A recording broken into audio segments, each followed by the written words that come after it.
Đợi tí, đợi tí, đợi tí. Đợi tí để bật livestream ở các cái kênh nền tảng khác đã. Treo đấy mà, treo cho nó đỡ, treo trên Facebook cho nó đỡ chết cái page này mà. Cho page nó được tồn tại, cho nó được sống anh em ạ. Full tướng thì có chứ skin hiệu ứng không rõ à? Em chờ ok. Thì đầu tiên là mình cứ chơi một hai ván đi nhỉ. Hôm nay hứa với anh em là chương trình chủ nhật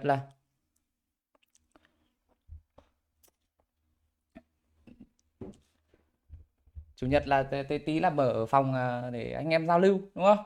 Đấy nhá. Mở 5 năm để cho anh em giao lưu. Tí nữa, đợi tí nữa cô giáo An là mình vừa bật clip mà. Mình vừa bật clip đợi tí các bạn vào. Đấy, thằng đáng ngu này mà thằng đáng ngu sao là tên lại là nó lại là tên là đáng ngu nhỉ. Clip Face lại không mở được nhạc. Chịu khó đi nhá. Chịu khó đi.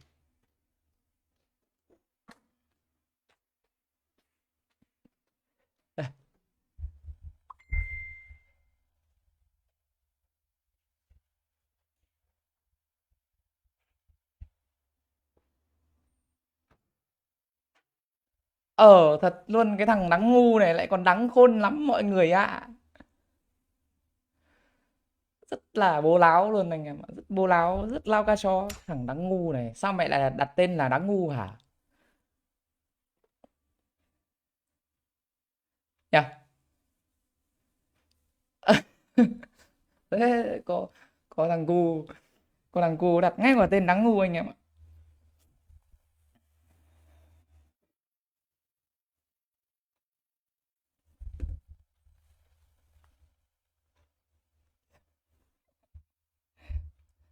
Không thể tin nổi.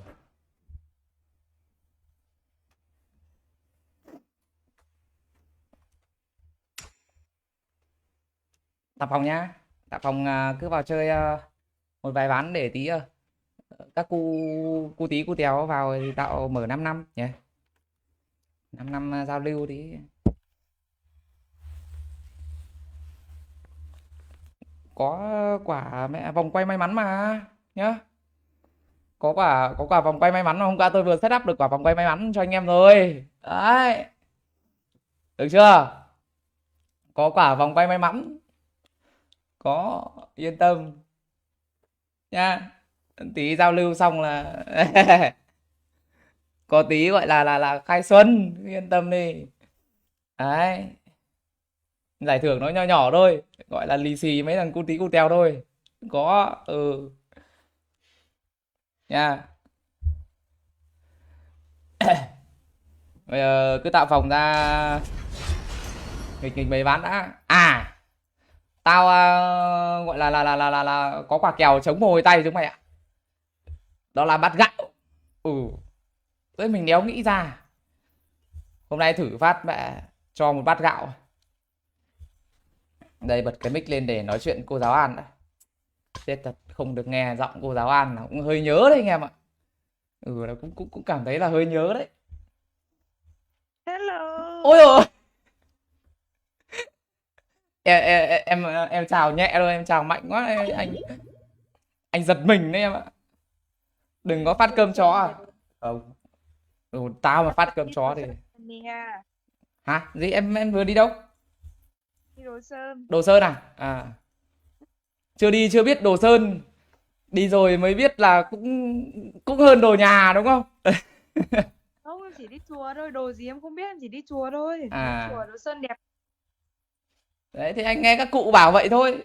Các cụ truyền lại cái câu chưa đi chứ biết Đồ Sơn mà đi rồi thì mới biết là cũng chẳng hơn Đồ Nhà. Mẹ chưa đi là các cụ đã dí cho mẹ vào câu ca dao vào đầu rồi không muốn đi nữa luôn. Let's go. Chơi trước một vài Ai ván bảo nhỉ. chúng mình phát chó đấy. Chưa nhá, nếu mà để phát cơm chó thì hôm nào phải rủ cô giáo An lên đây ngồi ngay trực tiếp cạnh bên anh Đắng này livestream này, lúc đấy chúng tôi phát cơm chó cho anh em ăn sau. Đánh lau Gieo đây à? Tôi đứa đánh lau Gieo nhất trí thôi, vào là cứ chơi ngay cái lau Gieo này.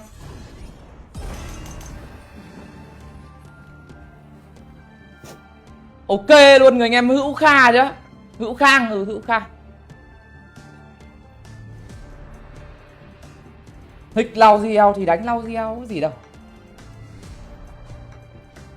Boy on cham. Đấy, em xuống kim cương luôn rồi. Ôi rồi ôi. Đớn đầu. Sao lại xuống được cả kim cương luôn vậy? Gặp cái ông gì nhở? Gặp cái ông gì trên Maloc đấy. À đấy à? À, rồi biết rồi. Your team's turn to ban. Toàn em bị thua đây.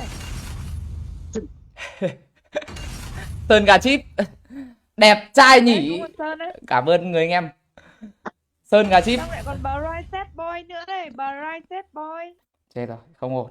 Toàn những gọi là gương mặt toàn những vua hề ở kênh kênh Nắng Liên Minh này đấy em ạ. Toàn.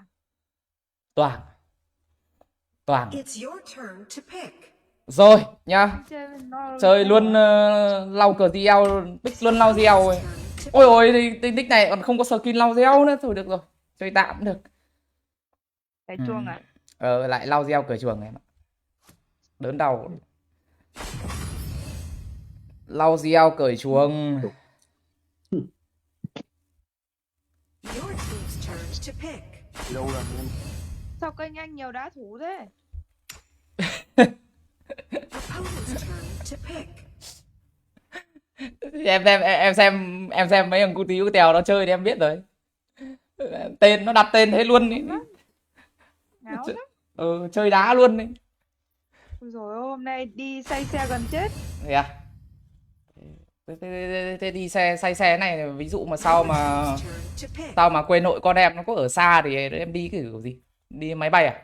Không, Hay đi trực thăng? chị em mới lái á. Chị À. em mới lái cái xong rồi đi cứ phanh gấp liên tục. Úi rồi.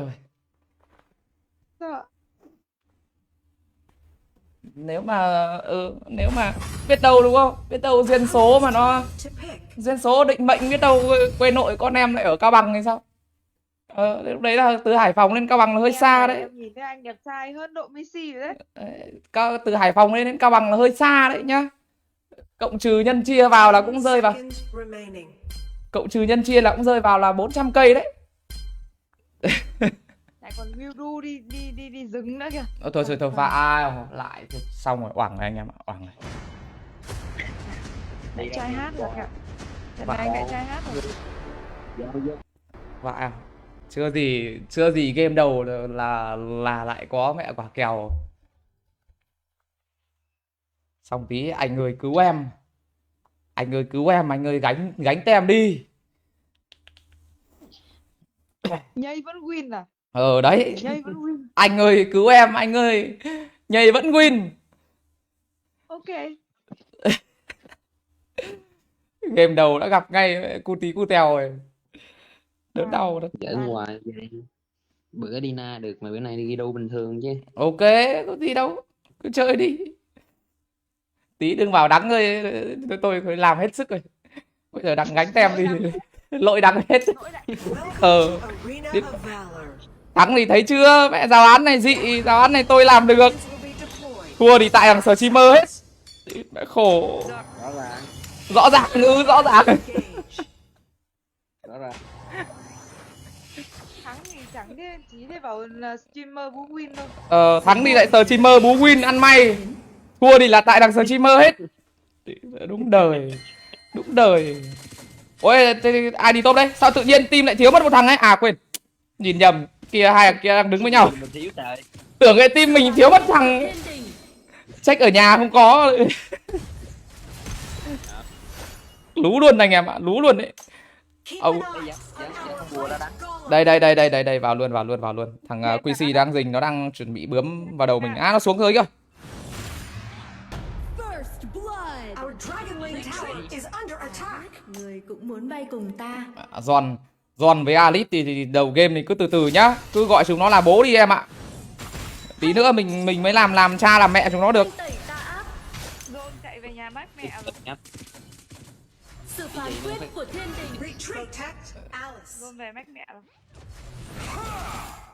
Anh em nhá. Gidu mà đi rừng. Sẽ bảo hộ mọi người. Chào Lin, chào Nori Lin. Lại em Linh nào đây? À, lại ganh, nó lại ganh. Guidu mà đi rừng thì anh em cứ đợi đến chuẩn bị vừa hết Tết rồi đúng không? Thì đợi đến sang Tết năm sau là anh em sẽ thấy Guidu farm xong. Cứ yên tâm một điều là như vậy. Ok mà. Vậy. Gian không đi rừng cho cái đu. Có 4 nhá, chuẩn bị lệ ơi thôi. Em Dragon Lane Tower is under Tí attack. tí đi lâu đi rừng. thôi xong rồi đấy. Giòn lại di chuyển vào cát bụi đấy. Ally has been Chơi luôn Guidu ơi, chơi luôn. Chơi luôn. Ôi trời. Ơi giời ơi, đẹp luôn anh em ơi. On our Sage Golem. Giòn ơi, em ơi tỉnh dậy đi, đừng đi ngủ lúc này. Công đó. Ăn đây. Ra luôn. Ra luôn. Slayer has been defeated. Our Sage Golem. Xíu cho em chơi nhất trí thôi em nhá. Dragon has been Cứ thoại con nhà bà gà mái đi. Slayer Lane Tower is under attack. Chơi luôn Guidu vào cướp bóc luôn. Ôi. Chơi được cái Từ nhá anh em team tập trung vào đây, nhanh vào đây. Chơi đây, cứ ăn bùa đây. ally has been defeated. Hết mẹ mana rồi, trời ơi. Cứu đắng đi. Mana anh em ạ. You have been defeated. Đơn na tí máu kìa. Hết mẹ mana, chào Hiếu nhá. Có anh nhớ em. Mà mình thấy quả đấy mình hơi rén rồi, tại vì là mình sắp hết mana anh em ạ. Chứ còn mana mình bay hết bọn này ngay. Chúng ta ở đây để tồn tại. Cày đấy. Hơi cày đấy, không sao anh em ạ. Chỉ là 1 phút lỡ làng thôi. Ok, đang Dioma nhá, mày cút nhanh. Rồi. Đi vào farm chung với Guidu tí. Xông đến. Our Dragon Lane Tower is under attack. Ui, nó ấy này. Bọn nó điên này. An ally has been defeated.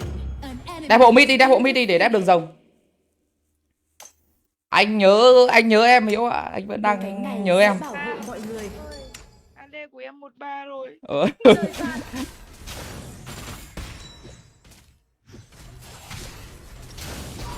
Ôi trời. Defeated. The iron defense line has disappeared. Ai da. Send in the ballista. Hỏng. Cánh. Hỏng. Vậy là hỏng. À đây thôi, rồi lên đây làm gì nữa? Lên làm gì nữa? Hết tân lính rồi. Ôi rồi Zantilo. Lao Zantilo xách dép lên chạy rồi. Thanh tẩy tà ác. Tháng 6 Ta biết người cũng muốn bay cùng ta. Rồi Giòn lại nằm rồi anh em ạ, Giòn lại nằm rồi. Khổ thân Zantilo. Nào. anh em chứ. Khổ thân Zantilo, ông từ nãy giờ ông nằm xuống hơi nhiều. Đây, quảng cáo đi. Anh ở đây rồi, anh ở đằng sau em. Xem chúng nó có dám ép vào không. Ái da. Our Dragon Lane Tower. Rồi Giòn lên rồi. Hắc ám sắp xông đến. Retreat. Trước mắt bùa rồi. Ê, nó vừa lên đó. Rồi, tôi xong rồi, mẹ Giòn lại chạy ra mid thế này. Thôi đép đi. Phải out được cái ulti của nó em ạ. Vẫn quyết tâm nó không vào nhỉ? Sao thằng này? Slayer Lane Sao chúng nó Tower trì is nhỉ? under attack. Bảo hộ mọi người. Enemy ultimate. Ôi trời ơi, John ơi. Retreat. Phán quyết của thiên đình. Thôi nhá, tớ đi đây, tớ về quê chăn vịt đây. Ally has been Tớ về với cắt bụi đây, tớ về miền cực lạc đây. Is Mẹ. under attack. Vô từ từ thôi, vô làm gì lên chết hoài vậy? AD từ từ thôi. Our middle hiểu lane AD nó làm cái gì tower nữa. is under attack. Tower has been destroyed. Còn nó cướp rừng cái liệt mà chết Ta hoài thích cảm vậy. giác bay lượn trên thiên đường. Đừng hỏi gì nhá, đừng hỏi gì đắng lúc này nhá, đắng mẹ quay ra quay vào thằng Giòn nó cứ nằm xuống, cứ lên cái là nó lại nằm xuống. Attack. Cứ lên cái là nó lại về nhà, không biết thế nào. Tại đắng đấy, tại thằng Streamer hết, đúng rồi. Tower has been destroyed. Tại thằng Streamer hết. Cánh. Lên cái Skadi bằng nhẫn anh em ạ. Khổ thế chứ lại. Chào Tiến Anh nhá. Our middle lane tower is under attack. Còn farm rừng, cái farm lính, farm rừng. 3D này. Dường như thế lực hắc ám sắp xông đến.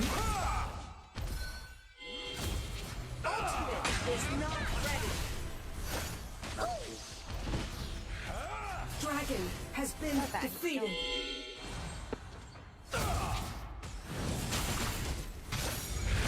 Giờ đi chung farm với nhau. Sự phán quyết của thiên đình. Farm đi nhá. Bây giờ cứ chỗ nào có trụ thì đứng ở trong trụ mà farm thế thôi, đừng lao lên nữa. Đúng rồi. Vậy đi. Hot này thì phải nuôi John thôi. Chấp nhận thôi. Em vừa bảo ông kia đừng vô ác giờ ok. Anh quên ông báo em đấy. Ta thích cảm Mày, giác mày, anh mày, là mày. trên thiên đường.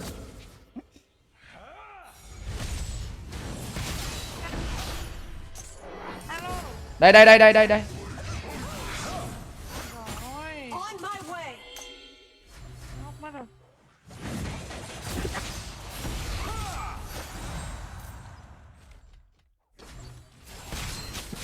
Một phút nữa mà.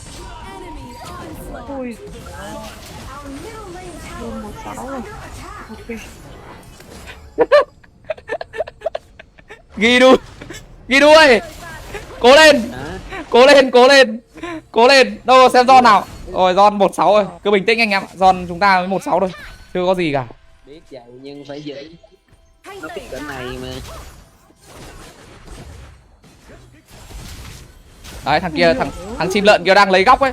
Chim lợn trên nó đang lấy góc đấy. Slayer have evolved. Cannoneers have spawned. Tại vì năm thằng ở mid Dường đi. như thế lực hắc ám sắp Nó ép vào mid thì team mình chả 5 thằng ở mid. Bây giờ lại chia ra thôi, bây giờ lại chia ra thôi. Này ăn tà thần này. Đây. Ôi vứt ulti sớm thế. Em ăn vứt ulti hơi sớm nha. sự phán quyết của thiên đình.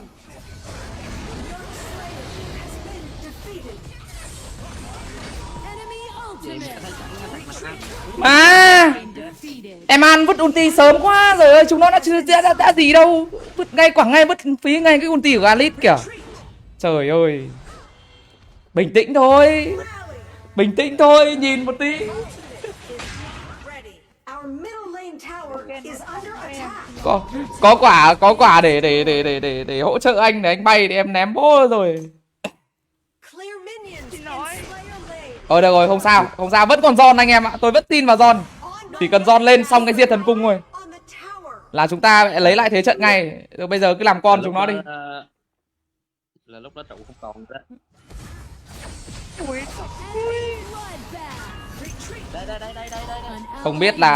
Không biết là có câu được đến lúc mẹ thằng John nó xanh không đấy. Bạn thôi nhá. Tôi thì mẹ tôi chịu đấy. Tôi đi về đây, đi ngủ đây. Your tower has been destroyed. Bậy được. Anh em đừng lần sau vào chơi đừng giao án nữa nhá. Let me get the buff. Giao án là đéo lần được kèo đâu đấy. Your tower has been destroyed. Giao án là chết tôi đấy.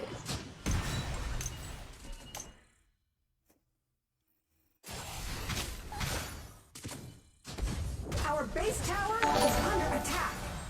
Rồi, có băng nhẫn Skadi anh em ạ. Vương miện thì kết đi, lấy đam đi. Xem nào, 30% một chiều bay được rồi. Tóm lại 30% là bay được rồi anh em ạ. Our base tower is under attack. Ultimate. ôi giời ơi. Đứng trụ Your chết tower sao? has been Mạnh dữ vậy.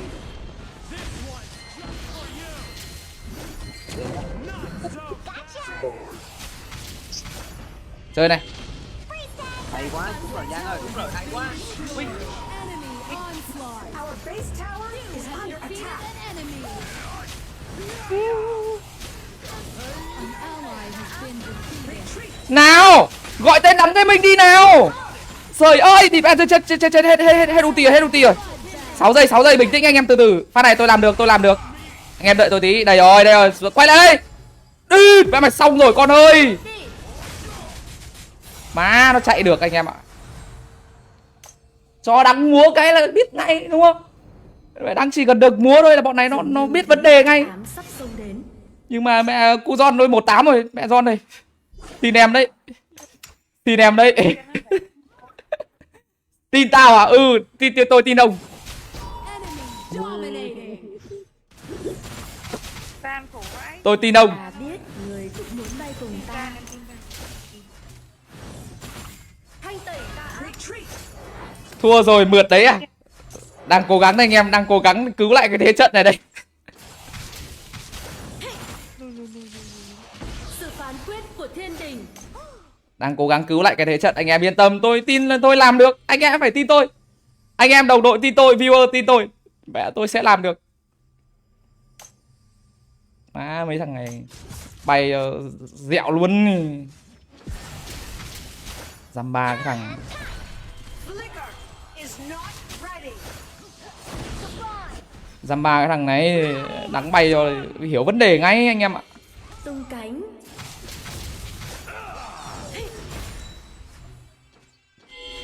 Sự phán quyết.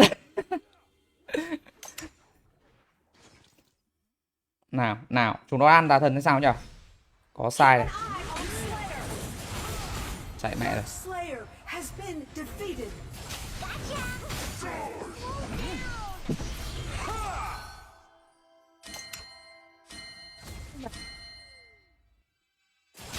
The enemy Dark Slayer has been summoned.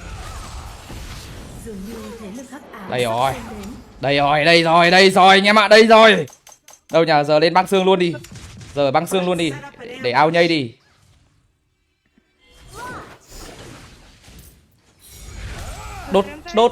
Đốt cháy một đồ đúng không anh em? Đốt cháy một đồ chứ giờ không lên cái đồ ấy được. Bảo hộ mọi người.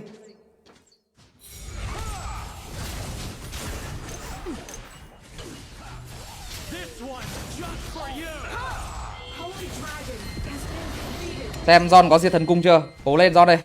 Chỉ cần thằng John nó có diệt thần cung anh em ạ. Ta thích cảm giác bay lượn trên thiên đường. Mẹ đó. Ôi, vãi lìn. Eye on Gilder. Đừng ai chết rồi, đừng sát thủ, đừng ai chết con á. Clear minions in Dragon Lane. Đấy còn đánh được mà. Mà nó ép cho 3 đường này.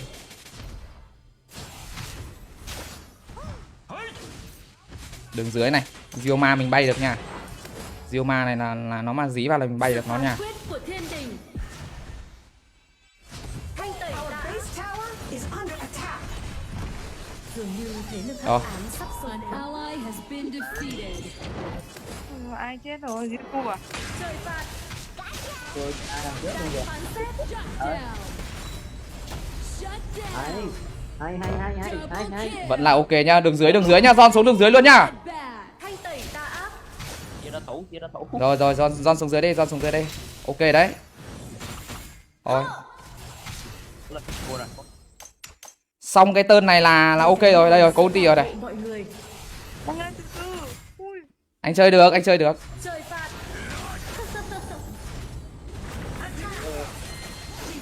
Má tí thì hoảng ấy. Tưởng chơi được chứ tí thì hoảng anh em nhà bỏ mẹ. Sự phán quyết của thiên đình. Clear minions bắn lên in chưa vậy? Slayer Lane. Chắc là phải lên. Chắc là phải lên một đồ tanh đây anh em ạ. Nhưng mà thôi, lỡ lên cái băng xương rồi. Thích cảm giác bay Thì lượn không lên thêm một cái giáp nữa thì nó bắn quên nó sọc cho đái ra quần. Keep an eye on Slayer. Infinite Slayer has Ở cái xa appeared. kìa. Đéo được nhỉ. Mình mà đi dọn lính thì cũng mẹ mút mùa. Còn lâu mới chạy lên mẹ kê tà thần được. Nó đây lẻ thằng gian về nhá. Chơi em ơi. Chơi đây. đại phán xét.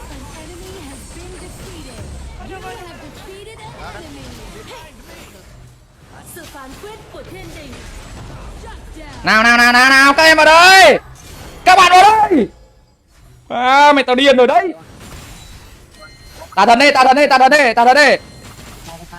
Retreat. Ta đi. Ok đấy dây. Dự án ok rồi đó. Keep an eye on Dường như thế lực hắc ám sắp Đừng xông chần chừ. Ấy anh lên rồi. Cứ ăn đi em ơi. Anh đây cây cho. Tuổi. Nào, tuổi. Tao bật luôn ulti để vào đây. has been defeated. Láo à. cho ta. Mẹ mày dính đi. Đụng má để tao farm tí con lộ qua đây farm chơi vậy. Lật gì hả anh em? Từ từ. Ra Lật gì hả anh em?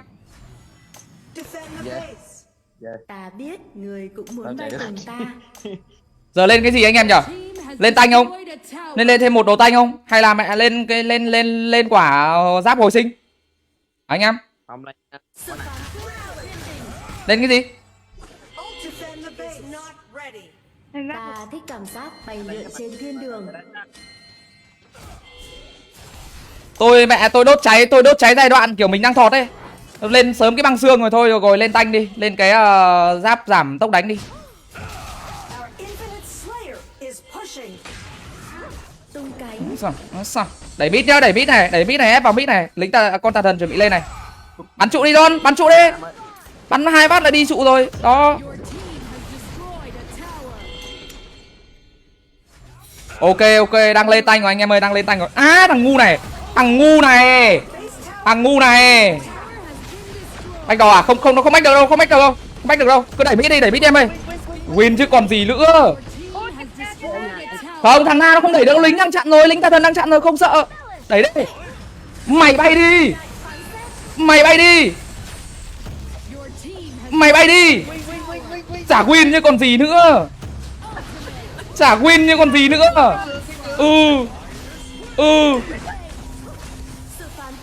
Đắng mới có làm có đâu 80% thôi anh em ạ. Có làm thèm làm hết đâu mà. Tôi chơi game tôi có bao giờ tôi làm hết đâu, tôi làm có 80% rồi. Thế thôi. Ghi đâu làm hết, Đấy, cứ thắng thì lại mẹ như đu làm hết, xong thua thì thằng streamer vai lên. À, cho xin cái cánh tay của anh em cái nhỉ.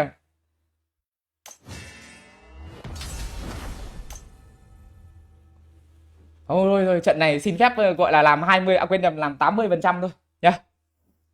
Trận này xin phép anh em làm 80% thôi, chứ còn đáng làm hết rồi mà. Đấy, Zidu làm hết, ok, Zidu làm hết. Đi mẹ quả giòn 28 nữa. Quả giòn cứ từ nhà đi lên là lại về nhà thôi. Sợ thật. Khỉ shipper à? Được, chơi khỉ shipper nhá. Nhưng mà anh em ạ, hôm nay tôi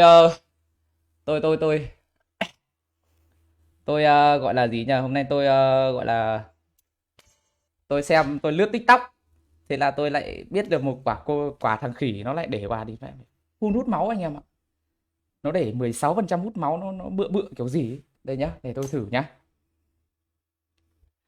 Để tôi thử cái quả gọi là khỉ full hút máu anh em ạ. Được. Tiện nghịch luôn anh em ạ. Ở đâu? Nhầm, mẹ Ngọc hút máu phép rồi. Đâu nhá? Tím hút máu đâu nhá? Đấy.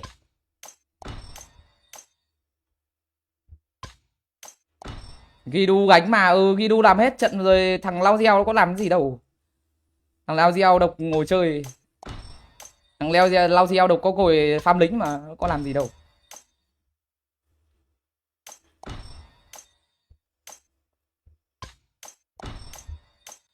Gidu làm hết. Rồi, ok anh em ạ. Đây. Về cơ bản là hôm nay tôi xem TikTok nó dã cho quả 16% hút máu trong vụ không, nhìn nó hơi điên tí, thử luôn nhá. Đấy, vào chơi khỉ shipper.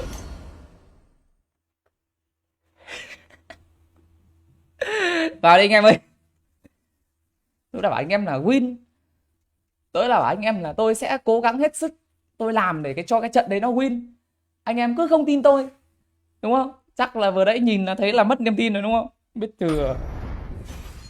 Bảo win là phải win đấy.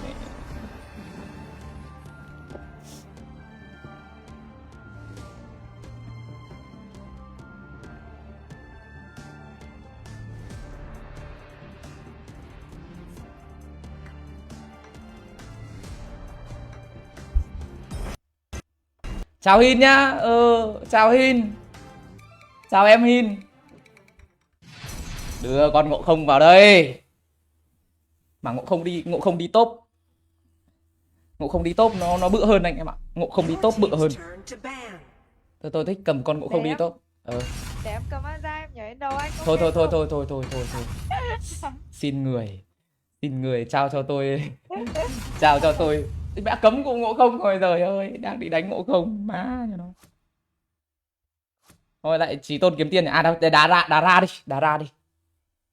Opponent's turn to pick. Chào Trần Hiếu nhá, lại đánh anh, lại đánh em đi anh. To pick. Cho anh con ra đây cú, đánh con ra cho. Cho em con ra đi. Opponent's Đó. turn to pick. Anh tặng ác đi anh. Phải, anh lại không phải trong gọi là tổ đội buôn ác. Anh không trong tổ đội buôn bán ác, đâm ra là anh không có ác để tặng, anh còn phải đang phải đi mượn đây em ạ. Đá rát không máu điên như one shot được đâu à. Không, anh điềm đạm lắm, anh điềm tĩnh lắm. À đây, đông rồi nhỉ. Đông rồi thì tí gọi là tôi mở 5 năm ra, tôi cũng set up cho anh em được cái quả vòng quay may mắn này rồi. Tôi cũng chuẩn bị rồi. Đấy, thế tí là anh em tí mình tạo 5 năm không để anh em chơi không là có lì xì nhá, yên tâm. Anh nghĩ sao về rát full tốc đánh? Tốc đánh không ảnh hưởng đến nội tại con rát đâu em nhé. Tóm lại là rát lên full tốc đánh thì coi như là không lên. To pick. Rát lên full tốc đánh thì coi như là không lên đồ em ạ. Về cơ bản là. Rồi. Con ăn ít rồi. 10 seconds remaining. Ui, trận này thì chào Pikabu. Cho em tạm ác này cũng được, ác này cũng đi mượn em ạ. Anh toàn đi mượn ác ấy, anh làm gì có nhiều ác để cho anh em đâu.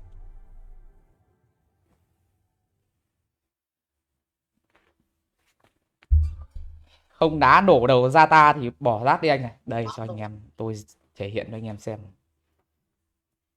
Nhưng mà Con ăn phải, ít xinh đấy. nhưng mà anh em viewer, anh em đồng đội phải ấy cơ, phải có niềm tin vào streamer cơ, chứ đừng có như vừa nãy. Anh em vừa nãy tôi biết từ anh em mất niềm tin vào tôi rồi, tôi phải cố gắng rồi mẹ. Em luôn tin anh. Ok, đấy chỉ có một người tin anh thôi.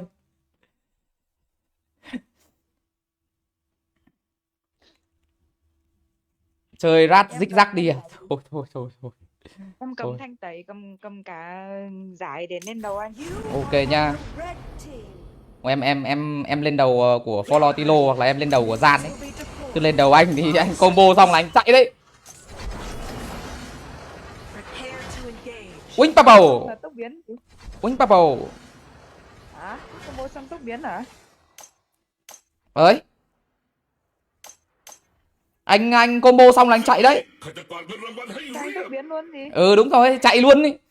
Anh chạy luôn đấy, anh chạy nhanh lắm.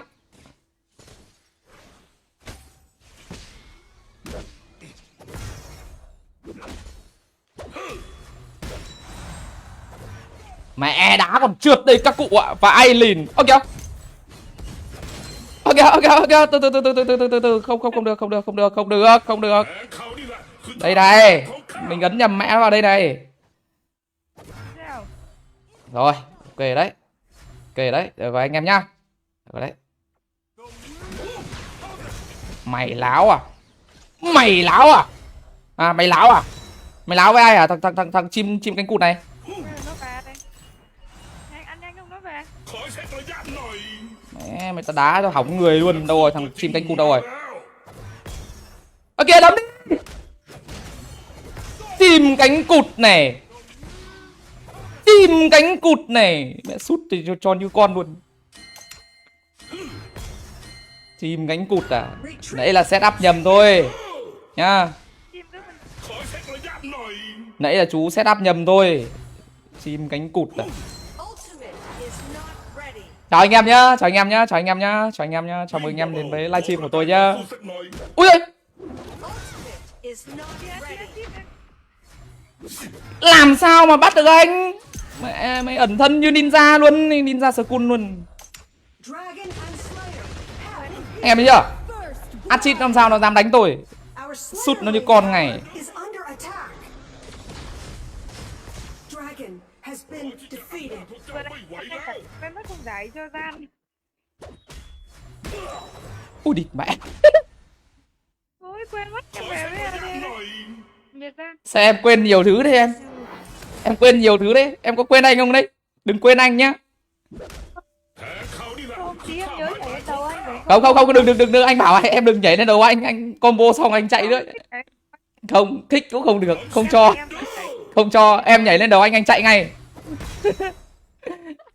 Em nhảy lên đầu anh chạy ngay đấy, đừng có nhảy. Đấy. Để đầu chứ. Xem nào đang đánh nhau này. Rồi thằng An ally has Floyd vào đi em ơi. Vào đi. The reunion. My man. Floyd đang búa. Ui đi mẹ. 5 thằng luôn anh em ạ. Vai lên chúng mày điên à. Mẹ Floyd tao là người ấy, Floyd của tao có phải mẹ. Đúng không? Floyd của tao là người ấy, phải Floyd tao có phải con kẹt đéo đâu mà mẹ kéo cả 5 thằng xuống đánh nó, vãi lìn. Dị thật. Sát đá hay thế. Ở kìa, anh đây à, em ơi, quay lại đây. Mà, thôi được rồi. Được rồi. Hết trò rồi.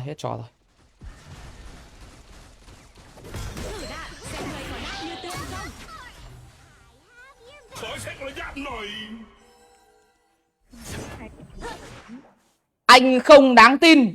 Ai trận vừa rồi sau một trận anh em nhìn anh em biết cái thằng ra quên thằng chim cánh cụt ở đây này. Our middle lane tower is under attack. an enemy has been defeated. The iron defense line has disappeared. Send in the ballista. Con cánh cụt nó ở đây anh ơi. Ok.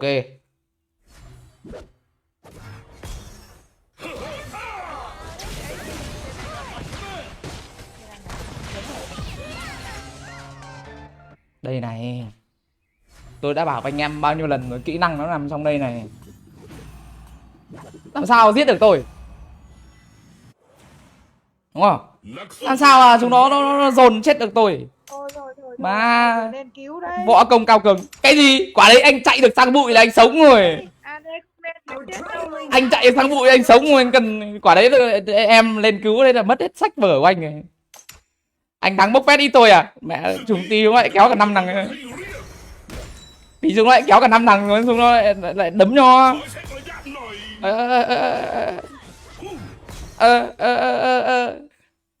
Do cô An thôi à? Lại cô An thôi. Ok, được rồi. Để tí tôi biểu diễn lại cho anh em xem.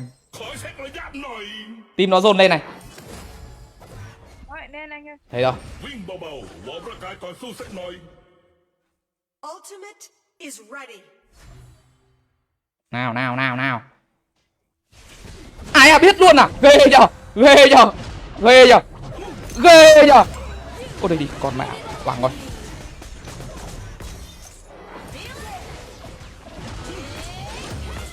Ôi giời ơi, mẹ đấy. Nghệ đấy nhưng vẫn chết anh em ạ. Team has Ôi rồi ôi. Làm quả nghệ như trong tranh vậy rồi. an ally has been defeated. Mà cày thế. Cày đấy, mẹ đã ao được ao được chiêu của thằng Hatchit, ao cái ulti nó rồi mà nó vẫn quay ra quẹt cho mình được một phát. Quả đấy mà sống thì đúng là mẹ ngẩng cái vênh cái mặt lên nhìn viewer ngay. Địt vãi. Chó làm gì nhá.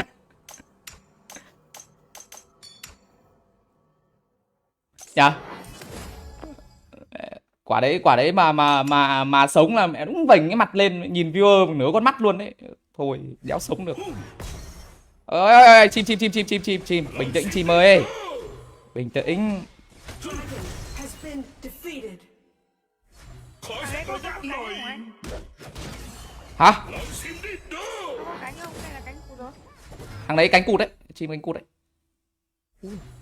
Ui, đi mẹ họ hàng hốc của nó xuống này. An ally has been defeated. Bà mẹ nhà nó. You have defeated an enemy. Được chưa ạ? Enemy has been defeated. Được chưa ạ? Sao những cái pha như địt vậy? Sao những cái pha như thế đéo thấy ai khen nhỉ? Hả? Sao những cái pha như vậy không thấy ai khen nhỉ? Has destroyed a tower. Mẹ chỉ đợi người ta đá trượt là ui anh ơi, anh đá toàn trượt thôi. Những cái pha mẹ nó nét đẹp như vậy thì đéo thấy ai khen câu nào, buồn cười rồi. Đá toàn trượt đấy. Vãi lên. Đấy thấy chưa? Lại non ngay được. Đi. Rally for a team fight.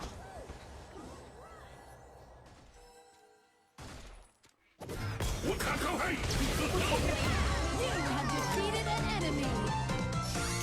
Dạ. Cố quá. Ôi Giantilo mẹ Giantilo bảng rồi, Giantilo lao lên cân 9 rồi, Giantilo lao lên cân 9 rồi, vãi cả hên thôi. Hên Giantilo bảng chó ngay được, Giantilo lao lên cân 9 anh em ạ. Have evolved. Cannoneers have spawned.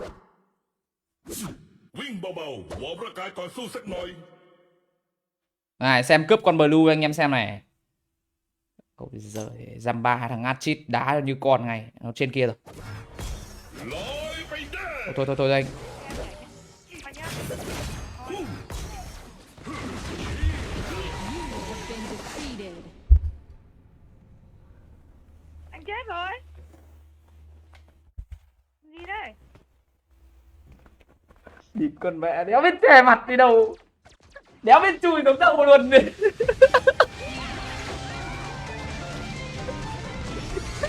Chui vào chỗ nào mà ngồi luôn anh em ạ. An enemy has been defeated. An enemy has been defeated. Ôi thôi. Our Anh Slayer ơi. Lane Tower is under attack. An ally Đéo biết chui vào chỗ nào ngồi luôn, ultimate. đéo biết chui vào chỗ nào ngồi luôn. Double kill. Đấy làm hết rồi, anh làm hết rồi còn tí nữa, anh lấy thông tin cho các em một còn tí nữa. ขอเช็คระยะหน่อย Anh lấy thông tin hết cho các em để các em vào ở đây. รอที่จะอัด Cảm ơn đi. ไหวแล้วลองชิมดิดู Tụi này đi anh ơi. บอ Ôi ta đi đá lính cho đỡ nhục đã. Team has destroyed. Đi mẹ đá lính còn trượt ạ, vãi lìn. X2 sự nhục nhã ๆ luôn. มันให้เรียบ Ui anh ơi. Làm việc đi. Shut down. Đây anh cứu em đây, anh ở đây. Từ em ơi. Từ anh sút. Ôi thì mẹ chạy mẹ. ขอเช็คระยะหน่อย Tại support đi hỗ trợ nhiều quá. Anh em yên tâm, tôi làm chó. Tôi làm chó. ข้าไม้ตายของข้า Rồi hơn support anh em ạ, hơn support rồi. Dragon วิ่ง has เบา been ๆวอร์มร่าง defeated. กายก่อนสู้สักหน่อย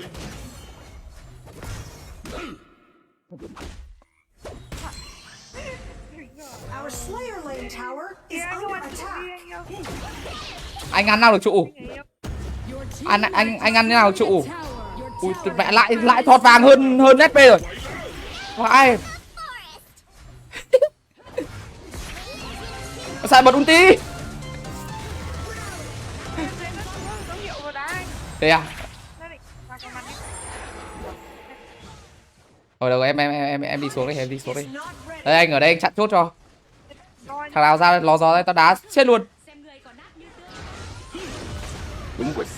tương. Chơi đi. Slayer has been summoned. Chơi đi. Been defeated. Chơi đi. Has been defeated. Ui mẹ. You have defeated an enemy. An ally has thôi been rồi. defeated. Pha. Enemy has been Đúng là defeated. cái sự trần trụi của nghệ thuật anh em thấy không? Enemy double kill. Anh em thấy không? Nó là sự trần trụi của nghệ thuật luôn. Your team has destroyed a tower. Nó là sự trần trụi của nghệ thuật luôn anh em ạ. Pha. Quả không cản thằng Zata có nó vào nó bay chết mẹ hết rồi. Your team has destroyed a tower. Đúng không? Quả ấy anh mà không cản thằng Zata nó vậy bay vào nó giết hết rồi. Anh em không hiểu rồi. ชิมดิดู Chịu anh em luôn. Thật sự luôn đấy, chịu anh em luôn. Ơi.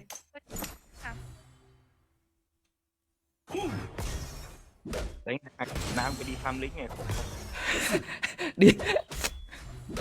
ลองชิมดิดู Xem nào. Ôi tôi ngoi lên trên xã hội anh em ơi, không ở đáy xã hội rồi. Làm xong quả mẹ lên làm người luôn. Từ chó lên làm người luôn anh em ạ. Đây nhá, anh em lại bảo là ít vàng hơn cả SP. Tôi làm người rồi, tôi chụp ngoi lên rồi. An enemy has been defeated. Anh đá lính còn trượt kêu nghệ thuật, vãi cả trượt. รอที่จะอัดหน้าพวกเจ้าไม่ไหว Đá trúng thì nó đã không gọi là nghệ thuật em. Người ta đá trúng thì người ta có nghệ thuật đâu, anh đá trượt nó mới là nghệ thuật chứ em. Đẹp. Không hiểu cái gì cả. Những con người không có nghệ thuật. Is not ready.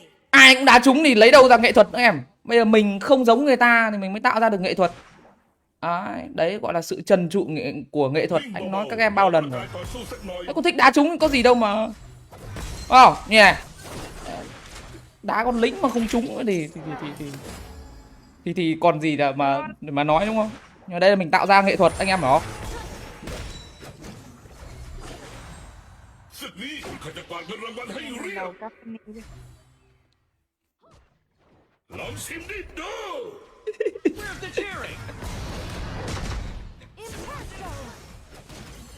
Đây ở đây chặn chốt này, ở đây chặn chốt này. Holy Dragon has been defeated. Anh em vào đây, anh em vào đây, anh em vào đây, anh em vào đây. Anh em vào đây với tôi. Slayer has not respawned. Zukan núp đây đúng không? Còn mẹ mày. Còn mẹ mày núp này. Defeated an enemy. Đọc map bằng kỹ năng như này. 5 người rồi hả? Ơi giời. ขอเช็คระยะหน่อย Anh em viewer chả làm sao anh em viewer biết được thằng Zuka trong đấy đúng không? À, An ally has been defeated.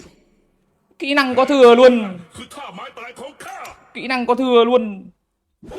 Con lo là ít tiền anh em rồi. Có thích thể hiện hay không rồi?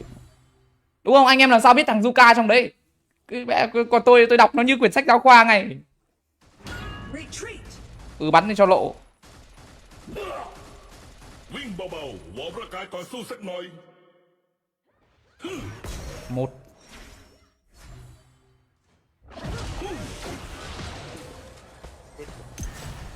ขอเช็คระยะหน่อย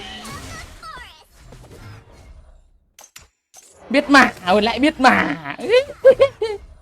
Biết mà, người ta đấm nó chết rồi anh em mới biết mà. Biết cái gì? Biết cái gì? รอที่จะอัดหน้าพวกเจ้าไม่ไหวแล้ว Đấy, con lợn Zuka hình như lại vào đấy ngồi sao nhỉ? Không có đâu. Rồi, khôn rồi, nó khôn rồi. Tóm lại là cũng không ai tắm 2 lần trên một dòng sông cả, mà tắm nhiều lần. Anh em ra tà thần anh em ơi. Nhanh kéo quân ra tà thần đi, mất kiểm soát tà thần bây giờ. นักสู้ตัวจริงมาแล้ว Nhanh lên. Sao? Vừa lo vào check bụi kìa. Infinite Slayer has appeared. Mẹ ông đi ngủ Prepare đi for the chứ lẩm final bẩm cái gì battle. vậy? ชิมดิดู Đọc map. Người nhờ người check này. Ôi. Bây giờ đọc được. Is not Thấy anh đắng mà không chạy đá ngày. our Bắt em đi Infinite đắng rồi. Slayer is pushing. Cái gì sợ chọc mắt em, anh đánh lính mà. ลองชิ Chọc ม mắt ดิ em. ดู Đây rồi. Gấu chó đây. Đạn thần quang. Ui anh gấu ơi, anh đi đâu ấy? Thôi đẩy mít đi. Thằng gấu nó câu kéo để anh em nó mẹ phá rồng ấy. À quên, phá tà thần đấy. ชิมดิด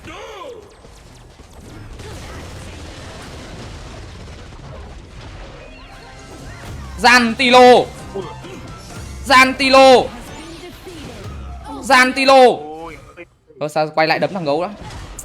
Ghê. Ôi gấu ơi. Our Dragon Lane Tower is under attack. Tower has been destroyed.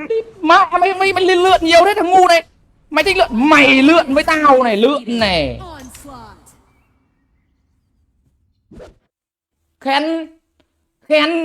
Khen ngay chứ đi. Giời ơi. Tuyệt vời. Yêu em tuyệt vời. Đấy, thấy chưa? Chỉ có mỗi cô giáo ăn thôi.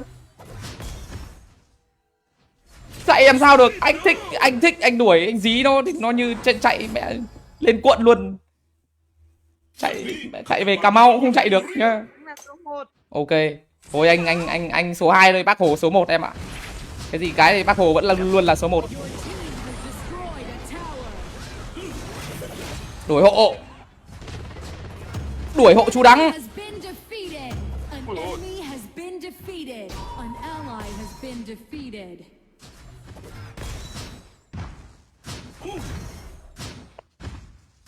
ขอเช็คระยะหน่อย Shut down. Enemy double kill. Không sao. Hơn rát là hạnh phúc rồi. Vãi cả hơn rát. Thằng nào hơn rát đấy? Thằng nào hơn được tao đấy? Destroyed a Ui phần lo tower. kìa. Đạch phần lo. Giờ hẳn 7 nhá. Hơn 4k vàng luôn. Ok. Thôi bây giờ mình đi mid, mình thua tiền AD thì có gì đâu.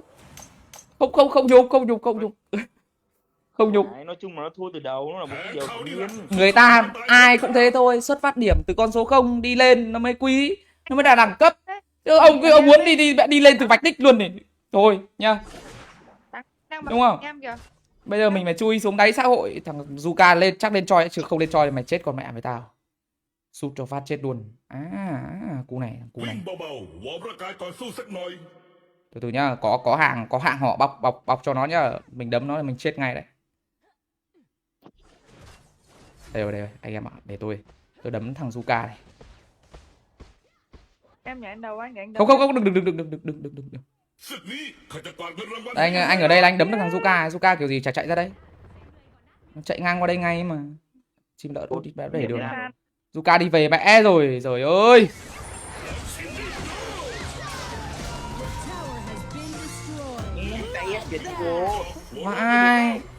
Và ai người ta thăm mình nó hết ulti, người ta đấm quả chí mạng nó chết để bảo KS nghệ thật. Một phát thằng Zuka. Ta đây anh em ơi, ta đây. Attack the enemy. Zuka. Nào, Tao mới nào. thì bữa ăn. Ừ. Trúng này, vào mà ăn, vào mà kiếm ăn, trúng đấy, trúng đạn thần quang đấy, vào đây mà kiếm ăn, mẹ mày. Ôi thôi đi có bạn, thôi rồi ta đã xa nhau kể từ đêm pháo đỏ rượu hồng. The enemy Anh đường anh em đường em, King Kong. 3 đường vẫn hơn con King Kong, thoải mái. anh đường anh em đường em. An enemy has been defeated. Anh mega kill em donate chuyển khoản 200 triệu à, thôi anh em đừng có mà Double kill. anh em đừng có mà lừa tôi. Mẹ tí ra được ra quả mega kill anh em lại trốn, anh em lại hoa văn tuế, mệt lắm. Không, 3 đường siêu cấp mà anh em, 3 đường siêu cấp mà lo gì. 3 đường siêu cấp mà. หน้าพวกเจ้าไม่ไหวแล้ว Mẹ cho cả mình đã chặn chốt rồi. AD, SP rồi cả rừng nữa để mất được con tà thần. Quả đấy mà mình lỡ tay mình đá quả đấm chân không vào con tà thần, nó bảo ui anh đắng lại để mất tà thần thì mình nhục bằng chết anh em ạ. Thôi may còn biết ra chặn chốt đấy. เช็คระยะหน่อย Nó bắn đạn thần quang này. Nhờ, quả đấy mình lỡ tay mình đá quả đấm chân không vào tà thần thì ui mẹ, cái thằng mid, thằng đắng game mình đi hỗ trợ tem ăn tà thần để mất mẹ. Không nhá, quả đấy là tôi đi tôi chặn chốt anh em ạ, tôi không đánh nhau. Thôi, ăn à. Legendary. พวกกระจอกหัวร้อนไปหมดแล้ว Thì cả lính tà thần đấm tao chết bây giờ.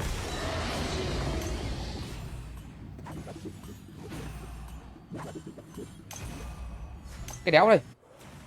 Từ từ nhá, hình như chú đó vẫn đéo thằng nào lên tròi anh em ạ. Thế thôi, thế không cần, cứ xuyên tập lệnh thôi.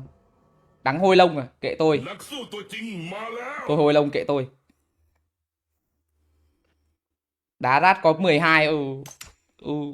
Có 12 thôi.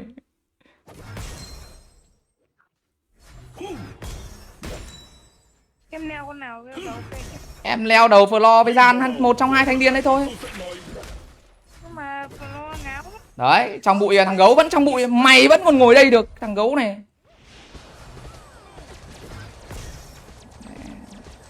Ông phải lo, ông bật chắc ông ấy lỗ hết bài rồi. Ôi ra đây. An ally has been defeated. An ally has been defeated. Ultimate. Đây em ơi, ra đây anh cứu.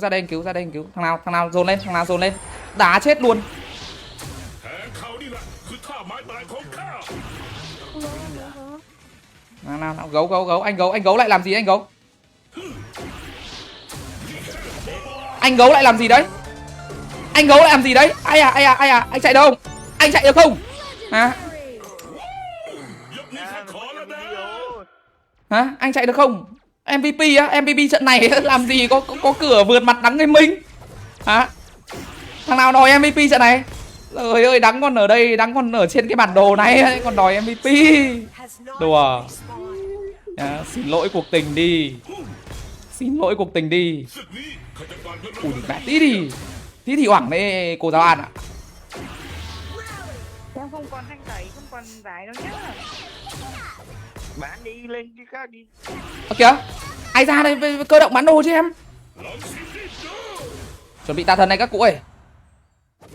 Achit à, Alit à. Một phát. ขอเช็คระยะหน่อย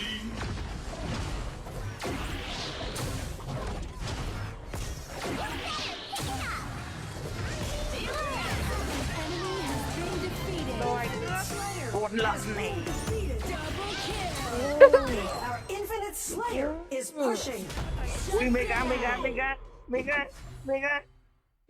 Mega đâu? Mega đâu mà mega? Mega đâu mà mega? Từ từ đã. Mega. Rồi, trình độ rồi. Ultimate. รอที่จะอัดหน้าพวกเจ้าไม่ไหวแล้ว Trụ này thằng ra, à quên, thằng chim cánh cụt bay vào, anh đá nó ra ngay. Chết tôi rồi, bị lag anh em ơi. Quả bị lag. Mà quả bị lag không ấy được. Cuốn băng xương được. Đủ Vẫn mà. MVP này. Rồi làm sao lệch được cái MVP. À, người ta từ đáy xã hội người ta chui lên. Không Tạo Phong đánh giải đi à? Người ta tự chỉ hạng 2 ạ. Wow, vẫn để nó MVP được. Wow. Mấy. Trời ơi, đúng đời nhục như một con chó. Đúng đời nhục như một con chó. Nhờ. À, chùi từ đây xã hội chui lên. Đúng không? Đây, cho anh em xem. Đấy, cười đi. Khinh bỉ đi. Cười đi, khinh bỉ đi. Ôi ôi. Mà người ta trêu một tí, người ta giả vờ một tí, đá trượt 2 con lính. Ui, anh em đéo tin anh. Anh gà, anh non. Xem chất lượng viewer nào thôi nhá. Nhưng mà ra là cũng ôi rồi ôi.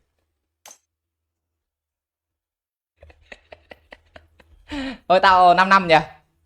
X5 là gì á? Trong cái đấy có X5 á, đéo có X5. Làm gì có X5? 5k nhá, 5k. 5k.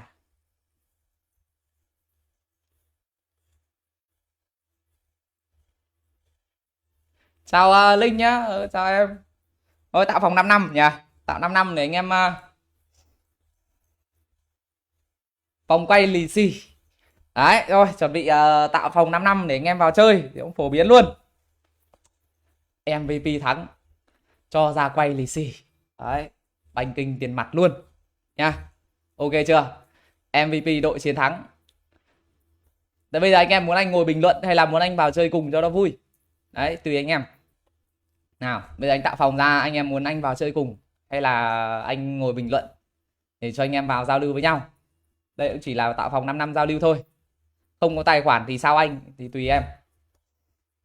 Anh bình luận à? Anh bình luận cũng được.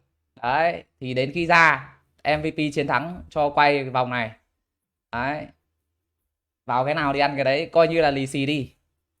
Nhá, coi như là lì xì đi, được chưa? To nhỏ thì cho nó vui vẻ đầu xuân tí. Nhất trí chưa? Nhá.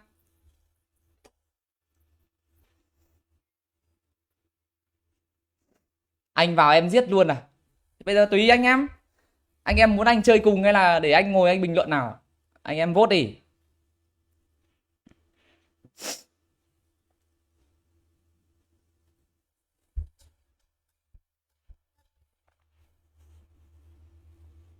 Anh chơi cùng gì? Vào chơi cùng anh em nhá. Bình luận à? Bình luận anh, ok được rồi. Thế để anh thấy số đông anh em là thích bình luận hơn đúng không? Để anh tạo phòng cái.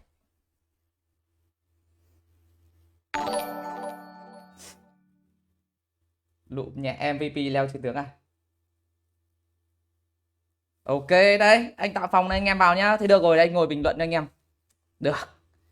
Đấu giải, let's go. Vô đây anh em. Vào đây nhá.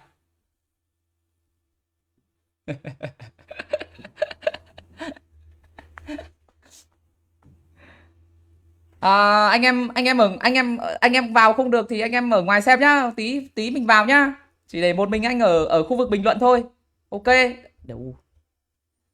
Anh em nhá. Đừng vào nữa. Đừng vào nữa. Hết rồi, hết slot rồi anh em ạ, hết slot rồi. Rồi anh em ở ngoài anh em xem, tôi ngồi tôi bình luận cho anh em. Được chưa? Đấy. Team random được. nha. Tí nữa anh em nào vào rồi thì trận này chơi rồi thì trận sau nhường slot cho anh em nhá.